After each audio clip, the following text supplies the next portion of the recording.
नमस्कार सर्व सेविकाताईंनो, मदतनीसताईंनो. बघा, अत्यंत महत्वाची बातमी आपल्या समोर येत आहे. 8वा वेतन आयोग येण्याआधीच या राज्यातील अंगणवाडी सेविका मदतनीसांच्या पगारात तब्बल दुपटीने वाढ झालेली आहे.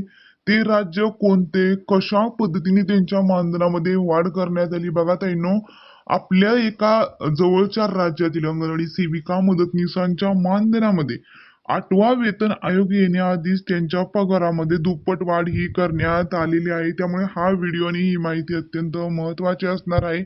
आता काही ताई कमेंट करून अशा म्हणतील की आपला महाराष्ट्राशी संबंध आहे, इतर राज्याशी आपला काय संबंध आहे? तर ताईंनो, संबंध आहे. संपूर्ण भारतभरातील अंगणवाडी सेविका मदतनीस ताईंशी आपला संबंध आहे. त्यामुळेच हा मी व्हिडिओ बनवत आहे. आपल्याला माहिती पाहिजे की कोणत्या राज्याला कोणतं सरकार किती मानधन देते. आपल्या जवळच्या राज्यांना जवळच्या राज्यामध्ये अंगणवाडी सेविका मदतनीसांना किती मानधन भेटते, कारण की पूर्ण भारत देशभरामध्ये अंगणवाडी सेविका मदतनीस या सेमच काम करत आहेत. म्हणजे ज्या सेविका महाराष्ट्रातील काम करत आहेत त्याच सेविका उत्तर प्रदेश असू द्या किंवा पंजाब राज्यातील असू द्या किंवा गुजरात मध्ये असू द्या, सर्व राज्यामधील अंगणवाडी सेविका तेच काम करत आहेत. तीच योजना आहे. महिला व बाल विकास विभागाची तीच योजना आहे, फक्त राज्य वेगळे आहे. त्यामुळे कोणत्या राज्यामध्ये किती मानधन भेटते हे जाणून घेणं आपल्यासाठी अत्यंत महत्वाचं आहे. तर बघा, 1 ऑगस्ट पासून त्यांना ही मानधन वाढ भेटणार आहे, अशी महत्वपूर्ण अपडेट आपल्या समोर आलेली आहे. थोडक्यात या न्यूज पेपर मध्ये आलेली ही न्यूज आहे, आपण या व्हिडिओच्या माध्यमातून जाणून घेत आहोत. बघा ताईंनो, पश्चिम बंगाल, वेस्ट बंगालमध्ये सरकारने आरोग्य आणि महिला बालविकास क्षेत्रात कार्यरत असलेल्या आशा आणि अंगणवाडी कर्मचाऱ्यांसाठी मोठा आर्थिक निर्णय जाहीर केला आहे.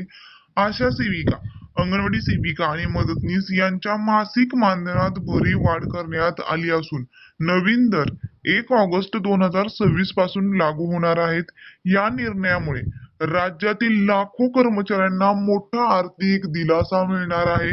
1 ऑगस्ट पासून त्यांना हे वाढीव मानधन लागू होणार आहेत. राज्य सरकारने जारी केलेल्या अधिकृत आदेशानुसार म्हणजे GR नुसार मान्यताप्राप्त आशा सेविकांचे निश्चित मानधन 6,250 वरून थेट 11,250 रुपयावर वाढवण्यात आलेले आहे.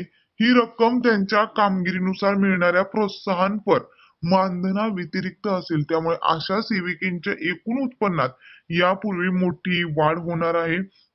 अशा सेविकांना मानधन वेगळं भेटते आणि कामावर आधारित प्रोत्साहन भत्ता तिथे वेगळा भेटतो. त्यामुळे त्यांना आता मोठी वाढ भेटणार आहे, अशी महत्वपूर्ण अपडेट आपल्या समोर आलेली आहे. याच बरोबर बघा ताईंनो, एकात्मिक बाल विकास सेवा योजना अंतर्गत बघा, इंटिग्रेटेड चाइल्ड डेव्हलपमेंट सर्व्हिस, ज्याला आपण ICDS म्हणतो, अंतर्गत कार्यरत असलेल्या अंगणवाडी सेविका आणि अंगणवाडी मदतनीस यांनाही वाढीव मानधनाचा लाभ मिळणार आहे. नवीन निर्णयानुसार अंगणवाडी सेविकांना दरमहा 14,000 रुपये तर मदतनीसांना 11,800 रुपये मानधन हे दिली जाणार आहेत. ग्रामीण आणि शहरी भागात माता व बाल आरोग्य, लसीकरण, पोषण अभियान आणि सार्वजनिक आरोग्य सेवा प्रभावीपणे राबवण्याकरिता या कर्मचाऱ्यांची महत्वाची भूमिका असते. मानधन वाढीची त्यांची दीर्घकालीन मागणी या निर्णयामुळे पूर्ण झालेली आहे. पुढे बघा, अर्थसंकल्पामध्ये त्यांनी कशा पद्धतीने निधींची तरतूद करण्यात आली हे देखील त्यांनी इथं दिलेले आहे. अर्थसंकल्पामध्ये त्यांची तरतूद करण्यात आलेली आहे. सरकारने स्पष्ट केलेले आहे की वाढीव मानधनासाठी लागणारा खर्च राज्याच्या अर्थसंकल्पातील संबंधित तरतुदीमधून करण्यात येणार आहे. या प्रस्तावाला वित्त विभागाची मंजुरी मिळाली असून आवश्यक निधी वेळेवर वितरित केला जाईल. त्यामुळे वाढीव मानधनाची अंमलबजावणी कोणत्याही विलंबाशिवाय 1 ऑगस्ट पासून सुरू होईल, असे देखील सरकारने नमूद केले आहे. हा निर्णय बघा, जो हा निर्णय झाला याचा 8व्या वेतन आयोगाशी काहीही संबंध नसला तरी तळागाळातील कर्मचाऱ्यांच्या आर्थिक स्थितीत सुधारणा करण्याच्या दिशेने पश्चिम बंगाल सरकारने महत्वाचे पाऊल उचललेले मानले जात आहे. या निर्णयानुसार आशा सेविकांना दरमहा 11,250 रुपये, अंगणवाडी सेविकांना 14,000 रुपये आणि अंगणवाडी मदतनीस यांना 11,800 रुपये मानधन हे मिळणार आहे.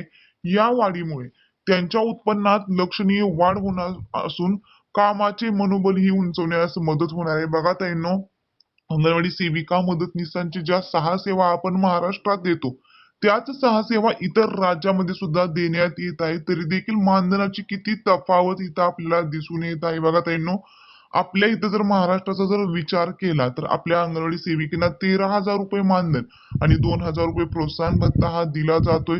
तोही कामाच्या आधारित दिला जातोय आणि अंगणवाडी मदतनीसांना 7,500 रुपये मानधन दिलं जातंय आणि कामाच्या आधारित त्यांना प्रोत्साहन भत्ता 1,000 रुपये म्हणजे मदतनीसांना फक्त 8,500 रुपये मानधन दिलं जात आहे. महाराष्ट्र सरकारने अंगणवाडी सेविका मदतनीसांची पदभरती करताना जास्तीत जास्त याच्यामध्ये विधवा, अनाथ, एकल महिलांना इथं संधी दिलेली आहे. परंतु एकल महिलांनी कशा पद्धतीने त्यांचं घर संसार एवढ्या कमी मानधनामध्ये चालवायचं याचा प्रश्न आपल्या समोर असतो. त्यामुळे हा व्हिडिओ आणि ही माहिती अत्यंत महत्वाची आहे ताईंनो. पश्चिम बंगालमध्ये जो निर्णय झाला तोच निर्णय आपल्या राज्यामध्ये देखील होणे अपेक्षित आहे. त्यामुळे हा व्हिडिओ आणि ही माहिती अत्यंत महत्वाची आहे. जास्तीत जास्त सेविका ताईंना, मदतनीस ताईंना शेअर करा आणि असेच अंगणवाडीचे अपडेट पाहण्यासाठी चॅनलला सबस्क्राईब करा. ताईंनो, तुम्ही कमेंट करून म्हणसाल की त्यांना मानधन वाढ झाली, आपल्याला काय याच्यात फायदा? फायदा आहे. कोणत्या राज्यांना किती मानधन भेटते हे जाणून घेणे प्रत्येक माझ्या ताईचा हक्क आहे. त्यामुळे माझ्या ताईपर्यंत योग्य आणि खात्रीशीर माहिती पोहोचवण्यासाठी मी हा व्हिडिओ बनवलेला आहे. त्यामुळे जास्तीत जास्त माझ्या लाडक्या सेविका ताई आणि मदतनीस ताईपर्यंत ही माहिती शेअर करा. असेच अंगणवाडीचे अपडेट पाहण्यासाठी चॅनलला सबस्क्राईब करा. धन्यवाद.